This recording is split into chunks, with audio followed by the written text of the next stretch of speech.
신명기 20장 1절입니다. 제가 1절, 여러분 3절, 한 절씩 교독합니다. 자막을 첨부해 주시기 바랍니다. 20장 1절입니다. 내가 나가서 적군과 싸우려 할 때에 말과 병거와 백성이 너보다 많음을 볼지라도 그들을 두려워하지 말라. 애굽 땅에서 너를 인도하여 내신데 하나님 여호와께서 너와 함께 하시느니라. 3절 말하여 이르기를 이스라엘아 들으라. 너희가 오늘 너희의 대적과 싸우려고 나와왔으니 마음에 겁내지 말며 두려워하지 말며 떨지 말며 그들로 말미암아 놀라지 말라. 9절입니다.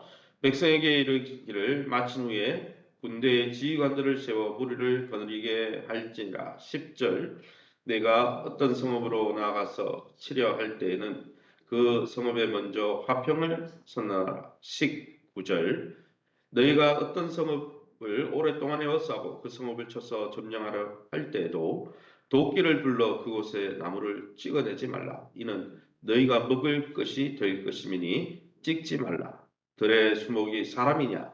너희가 어찌 그것을 에워싸겠느냐? 아멘. 오늘은 신명기 20장 1절에서 20절 말씀 가지고 대적과 싸우려 할 때라는 제목으로 말씀 함께 나누기 원합니다. 신명기 20장에는 하나님의 백성이 약속의 땅에 들어가서 이제 완전한 평화를 얻기 위해서 그 가나안 땅의 대적들과 전쟁을 치러야 할 텐데 그때 어떻게 전쟁을 벌여야 되는지 또 전쟁을 하기 위해서 어떤 백성들을 세워야 되는지 말씀하고 있습니다. 특별히 그 전쟁이 임할 때 두려워하지 않아도 되는 것은 하나님이 그 전쟁 가운데 함께 하시기 때문이라고 이 신명기의 설교를 통해 유언적 설교를 통해 이제 출애굽 2세들에게 모세가 말씀해 주고 있는 것이죠. 그럼 오늘 이 본문을 통해서 우리가 믿고 의지하는 하나님은 어떤 분이십니까? 1절입니다. 네가 나가서 적군과 싸우려 할 때 말과 병거와 백성이 너보다 많음을 볼지라도 그들을 두려워하지 말라. 하나님은 어떤 분입니까? 자기 백성과 함께 하시는 분이라는 거죠. 그래서 두려워하지 말라고 말씀하시는 것이죠.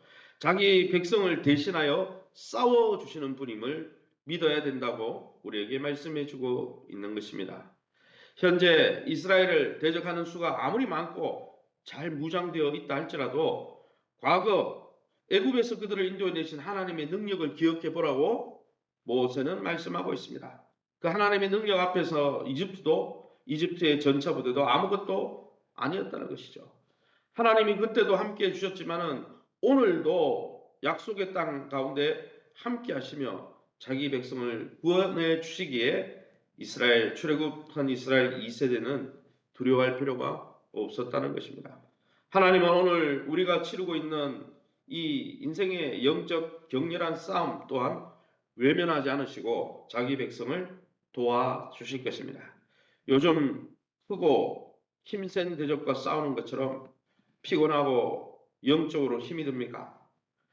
우리가 싸우기도 전에 앞서 나가 싸우시고 승리를 주시는 하나님의 선하심을 바라보고 주님을 의지하고 일어나시기를 예수 이름으로 축원합니다.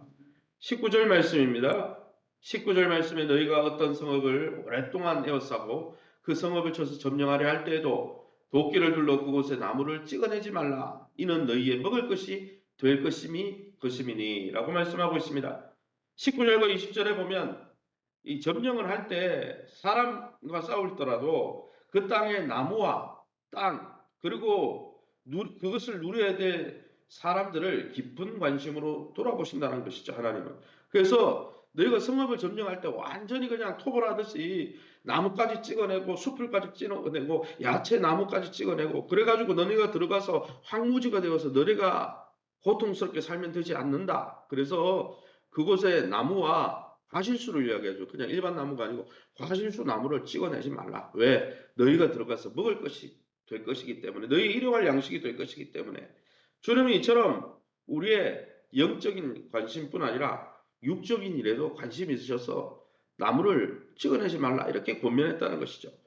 하나님이 보호하시길 원하시는 것들에 대해서 우리도 존중하면서 또 특별히 우리의 생존에 관심을 갖고 계신 하나님 앞에 날마다 하나님의 음성에 귀를 기울이고 순종하면서 하나님이 먹이시고 입히시는 놀라운 하나님 나라 백성의 삶을 누리시기를 예수님 이름으로 축원합니다. 그럼 오늘 본문을 통해서 우리에게 주시는 교훈이 무엇일까요? 3절 말씀 말하여 이르기를 이스라엘아 들으라. 너희가 오늘 너희의 대적과 싸우려고 나왔으니 마음에 겁내지 말며 두려워하지 말며 떨지 말며 그들로 말미암아 놀라지 말라라고 말씀하고 있습니다.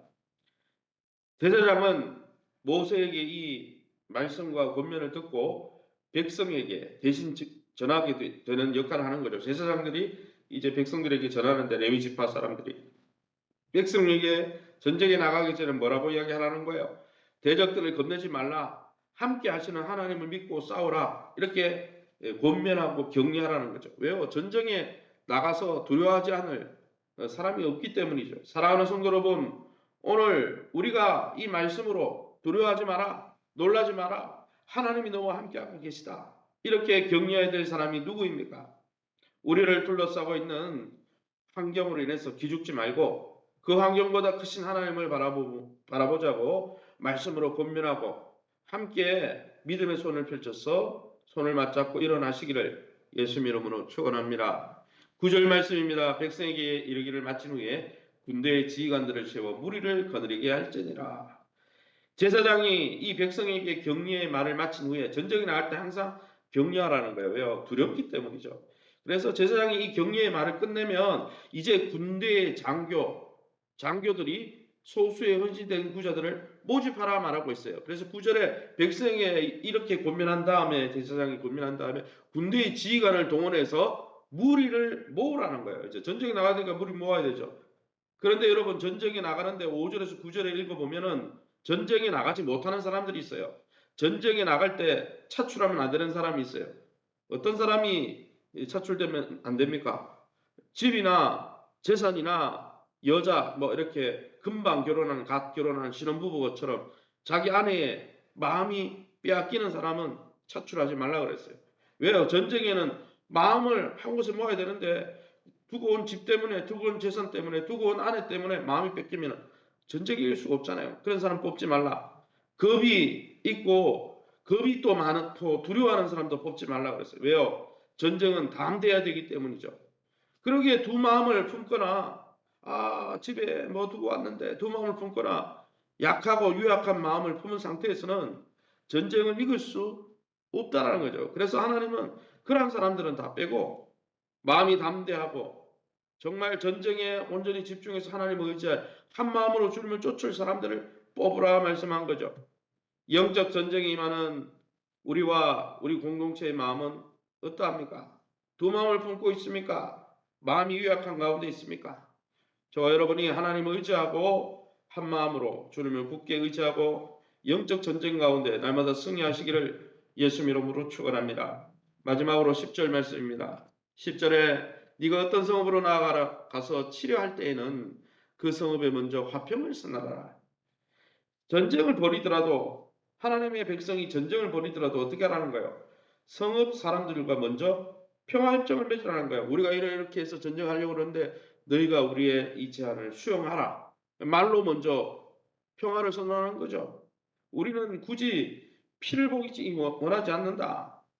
샬롬 평화협정을 맺고 너네가 이 제안에 협의하길 원한다. 이렇게 제안을 먼저 하라는 거죠. 사람을 먼저 죽이는 게 그게 아니죠. 공격하는 게. 그래서 이 제안이 거절당할 때 정당한 방어를 위해서 싸우라라고 말씀하고 있는 것이죠.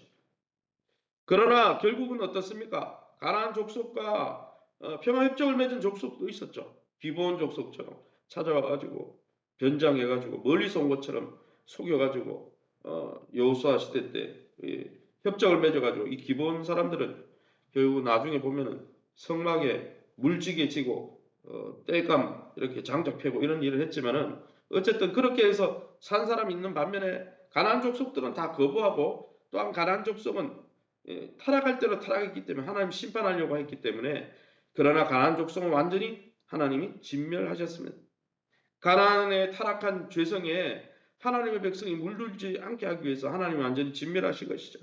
사랑하는 성도 여러분, 우리의 삶 속에 우리가 평화를 맺고 지켜야 될 것이 무엇인지 영원히 우리의 삶 속에 단절하고 뿌리까지 뽑아내야 될 것이 무엇인지 날마다 영적 분별을 가지고 우리 자신을 살펴보면서 결코 살려두지 말아야 될 것은 십자가에 못 박고 폐기하고 또 하나님 은혜를 누리는데 꼭 필요한 것은 또 평화협정을 맺으며 영적으로 살려두는 또 영적으로 유익을 위해서 남겨두는 저와 여러분의 분별력이 있는 복된 삶이 되시기를 예수님 이름으로 축원합니다. 시간을 우리 합심해서 기도합니다. 우리 앞에 놓여 있는 이 영적 전투 가운데 함께 싸워주시는 하나님을 의지해서 일어나 영적 승리를 거두게 도와 주옵소서.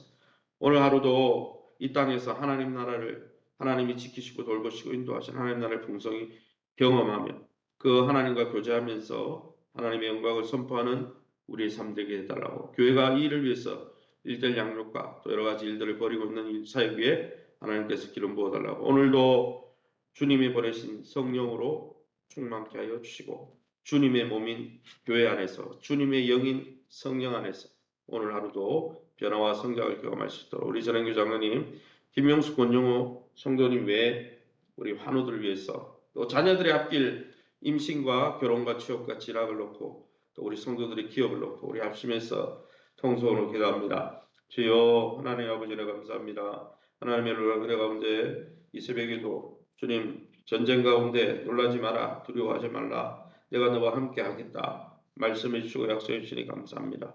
날마다 임마누엘로 함께 하신 주님의 하나님 선하심과 인자하심을 날마다 믿고 확신하며 두려워하지 않게 하시고 두 마음을 품지 아니하고 한 마음으로 날마다 주님을 인내하며 믿음 가운데 승리해 갈 수 있도록 은혜를 베풀어 주옵소서. 특별히 하나님 오늘 하루도 하나님 나라를 하나님과 교제하는 가운데 하나님이 돌보시고 인도하시고 우리를 지키시고 우리를 먹이시는 아름다운 하나님 나라의 복을 누리는 오늘 하루 되게 도와주시고 그 영광과 그 하나님의 선하심에 대해서 날마다 자랑하고 증거하는 우리의 삶 되게 도와주옵소서. 교회가 벌이고 있는 태국 단기 선교와 어린이 전도와 주일 목장과 일대일 사역을 통해서 이 하나님 나라 사역이 왕성하게 일어날 수 있도록 축복하여 주옵소서.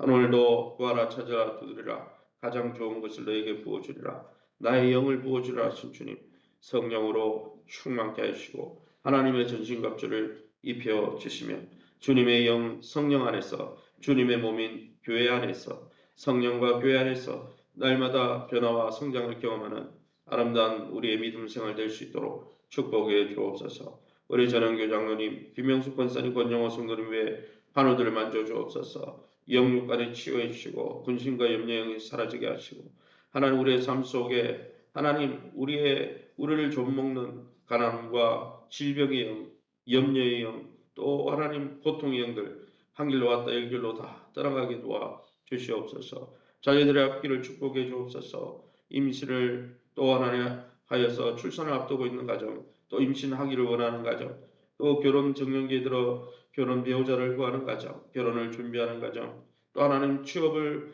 또 위해서 하나님 좀 기도하면서 취업의 문을 두드리고 있는 가정, 또 고3 수능생으로 인해서 진학의 길을 열어달라고 기도하는 우리 자녀들의 앞길을 축복하여 주옵소서. 특별히 우리 성도들이 다니는 기업과 직장을 축복해 주셔서 물질로도 이 땅에서 쓰임받기도 하시되 선한 정직이로 날마다 주님 주신 물질 가운데 자족하면서 감사하며 믿음 생활 잘할 수 있도록 축복하여 주옵소서. 이 새벽에 주의 보좌 앞에 엎드려 기도하는 성도님들, 오늘도 약속의 말씀 붙들고 이 영적 전투, 인생의 많은 전투들 가운데서 오늘도 주님이 주시는 승리와 평강을 누릴 수 있도록 은혜 베풀어 주옵소서.